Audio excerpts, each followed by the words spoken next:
You are listening to Radio Long Island City, recorded at our studios near Hell Gate, 9 kilometers north of the Harbor Hill Moraine. And now, the Observatory. The Observatory, Wednesday the 15th of October 2025. It is 23 days after the fall equinox.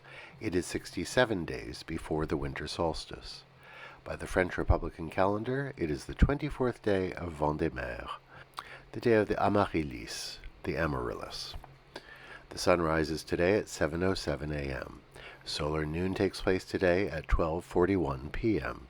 The sun sets today at 6:15 p.m. Civil twilight ends at 6:42 p.m. and nautical twilight ends at 7:14 p.m. The length of daytime today is 2 minutes, 36 seconds shorter than yesterday. The moon is in its waning crescent phase and is 30% full at midday. The new moon will arrive on Tuesday, the 21st of October. These are the predicted tides today for Horns Hook. In the middle of the night, low tide, 12:45 a.m., 18 centimeters. In the morning, high tide, 7:27 a.m., 1 meter 34. Near midday, low tide, 12:13 p.m., 1 meter 37. In the evening, high tide, 7:41 p.m., 1 meter 43. In our shared realm of plants and animals, each plant species has its own particular way of marking the change in the season. Some rose bushes are still blooming in profusion, and though they have a smattering of brown leaves, they still look lush and green. But look closer. The bush that was so thick and dense with leaves in August is decidedly thinner now. You can see spaces between the canes. It's not that they've grown long and leggy like some plants do. No, very quietly and without an obvious leaf drop, they have shed about half their leaves. In our climate, many of the rose bushes remain fairly green throughout the winter, especially if they are protected from harsh winds or sit in front of a south-facing wall. They just become wan and thinner. Commemorations. On this day in 1939, New York's LaGuardia Airport opened. Mayor Fiorello LaGuardia, who had himself been a combat pilot in World War I, had long wanted a commercial airport to be constructed in the city. In 1934, he returned from Chicago on a TWA flight. They landed at Newark, which was at the time the only commercial airport serving New York City.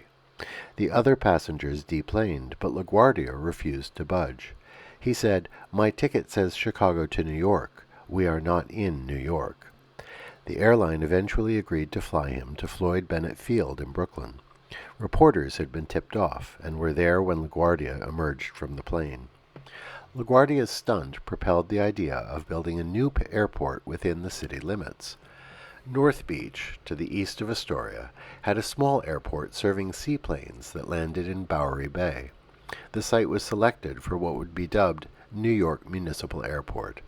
The new airport, dedicated on this day, opened for business on December 2, 1939. It would officially be renamed LaGuardia in 1947.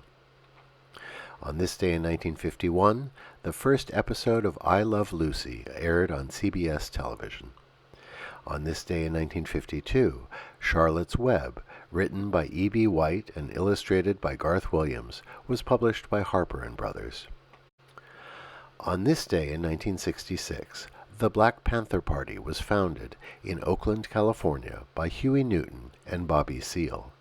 The Black Power political organization made open-carry patrols of the streets that they referred to as cop-watching, a challenge to excessive force and misconduct of the Oakland Police Department. They soon started social programs, including free breakfast for children, classes, and community health centers. This did not escape the attention of the FBI, who infiltrated the organization and instituted COINTEL programs to disrupt it. The party was active until 1982. Today, in Earth Science Week, it is National Fossil Day. Hosted by the National Park Service, the celebration is designed to foster an understanding of the fossil record and the history of evolution.